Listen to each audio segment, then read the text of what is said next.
ओम शांति पाल भाई। ओम शांति ईश्वर भाई।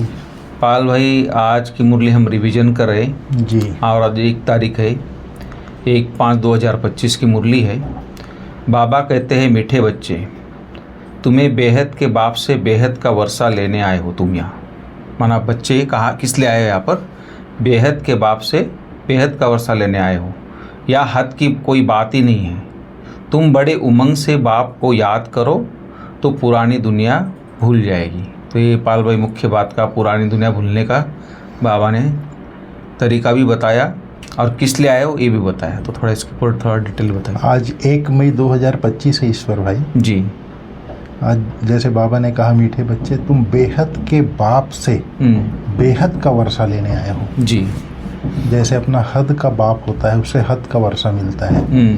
जब साकार में ब्रह्मा बाबा होते थे, उस तन में जब शिव बाबा की प्रवेशता होती थी तो वो बेहद का बाप है, सर्वात्माओं का पिता है जी। इसलिए वो बेहद का पिता है। और बेहद के बाप से बेहद का वर्षा लेने आए हैं। बेहद का वर्षा माना जितना मर्जी आप वर्षा ले सकते हो। हमारा वर्षा क्या है?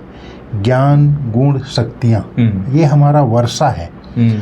खुशी का खजाना, शांति का खजाना, प्रेम का खजाना, ये जो वर्षा है आप जितना मर्जी ले लो, अथाह है, बेहद का है।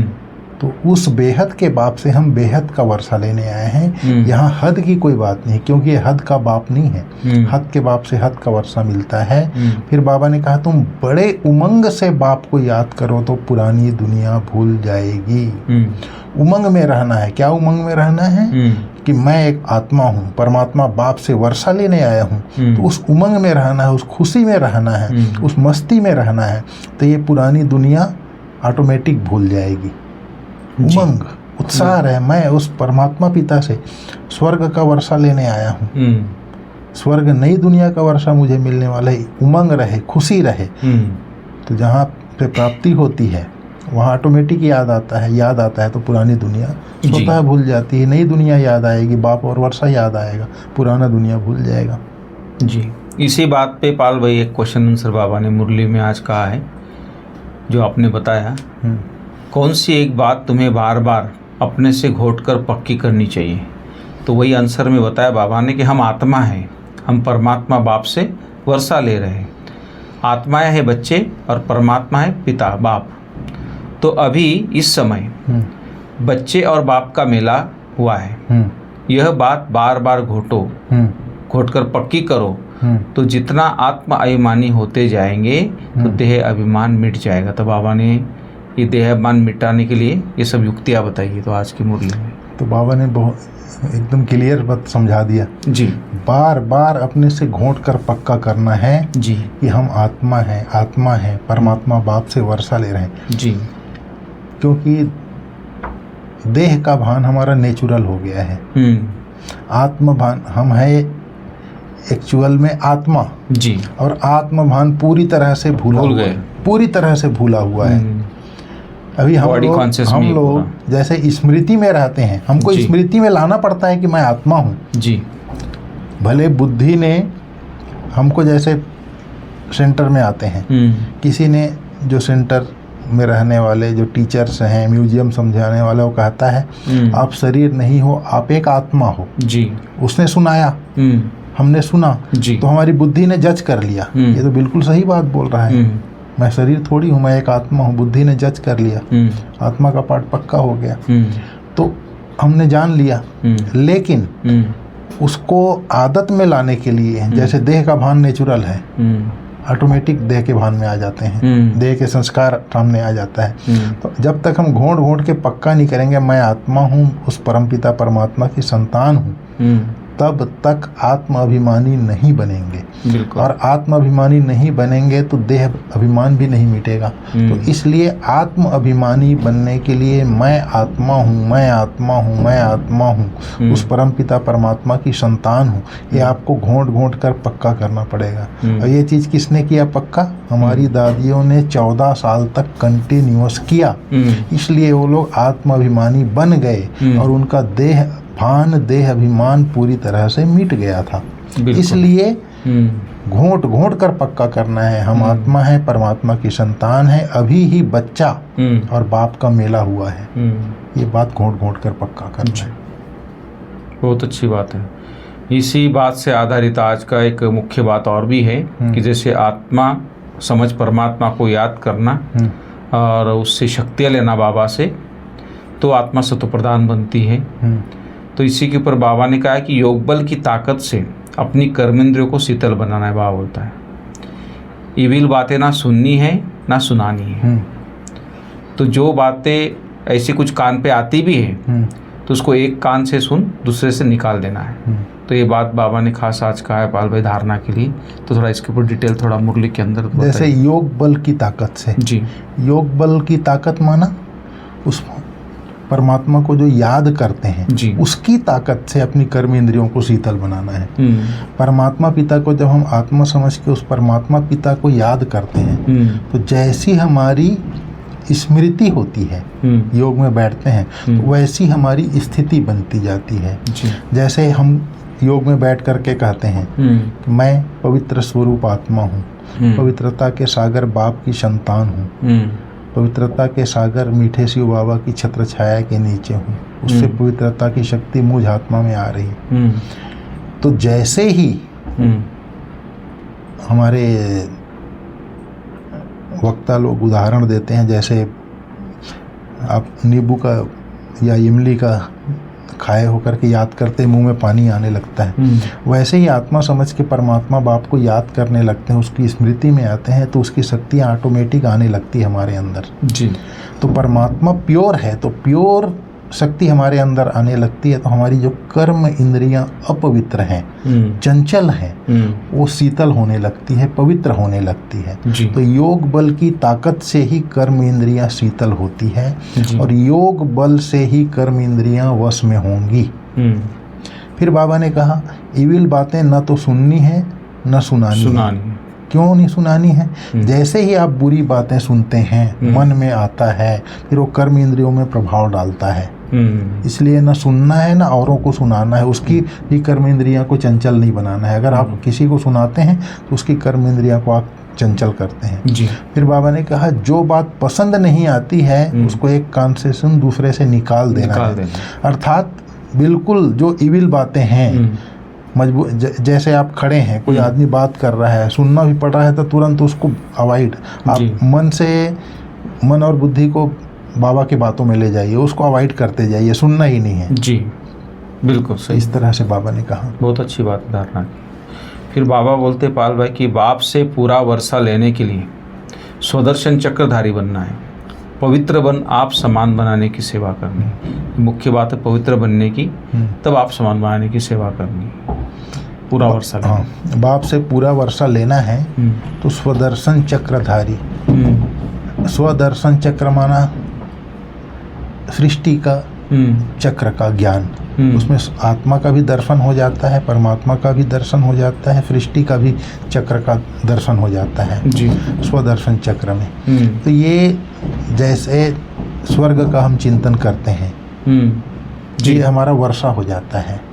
बाप को याद करते हैं तो माया का गला कट जाता है, माया के ऊपर विजय प्राप्त करते हैं। तो माया, बाबा कहता है जो स्वदर्शन चक्र फिराओगे तो चक्रवर्ती राजा बन जाओगे। जो राजा होता है वो कर्म इंद्रियों के ऊपर उसका राज्य होता है, स्वराज्य अधिकारी होता है। तो ये स्वदर्शन चक्रधारी बनना माना स्वराज्य अधिकारी बनना, इससे माया का गला कट जाता है।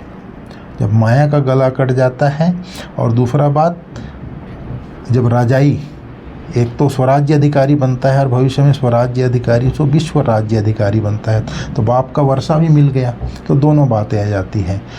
तो पवित्र बन आप समान बनाने की सेवा भी करनी, पवित्र भी बन गया और अन्य आत्माओं को बाप का वर्षा लेने के लायक बनाना है, अर्थात उनको भी पवित्र बनाने की सेवा करनी है। बिल्कुल, ये चीज़ बाबा ने कहा है।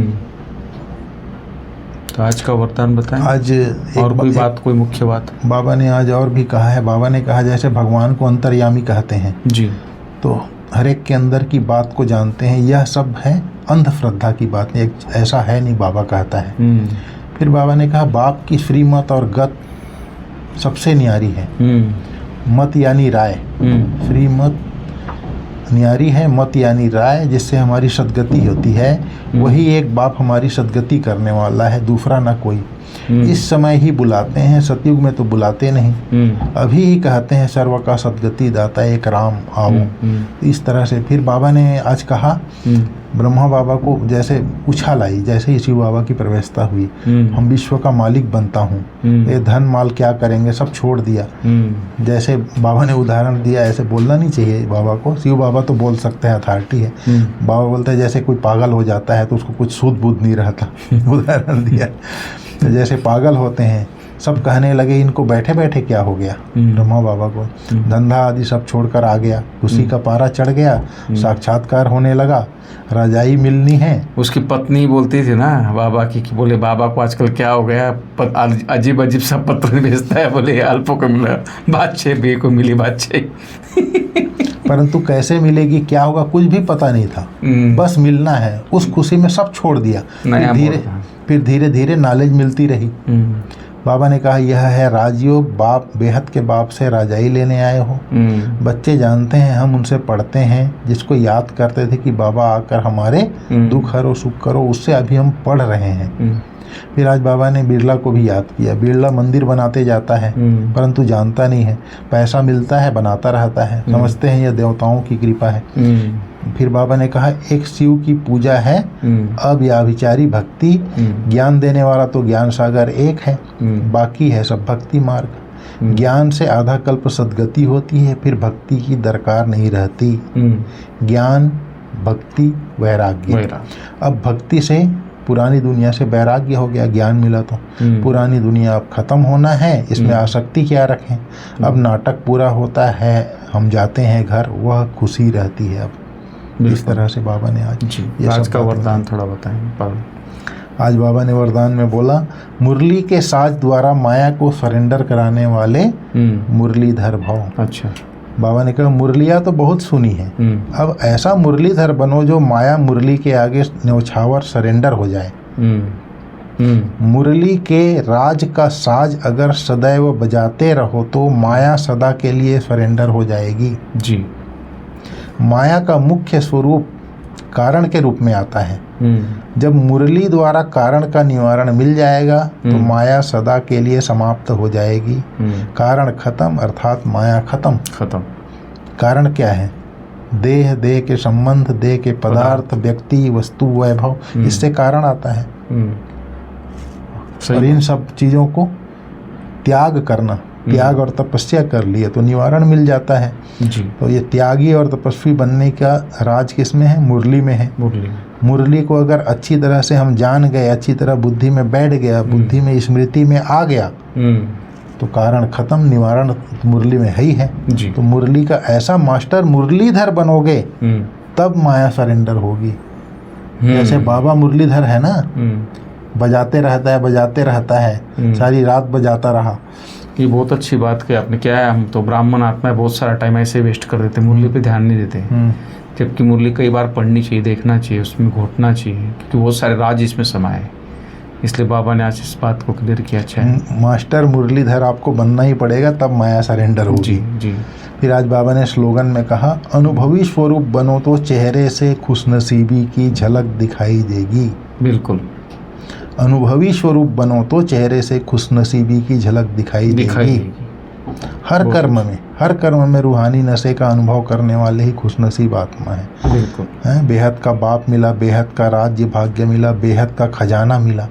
ये सब के जब अनुभवी बनेंगे तो चेहरे से ऑटोमेटिक वो चीज़ दिखाई देगी। बेहद का बाप मिला है, बेहद का खजाना मिला है, बेहद का राज्य भाग्य मिला है। जब अंदर में नशा रहेगा, अनुभव रहेगा तो चेहरे से, चेहरा दर्पण है, चेहरे से उसकी खुशी का दर्पण है, खुशनसीबी की झलक दिखाई देगी। ठीक है भाई साहब। जी। ओम शांति।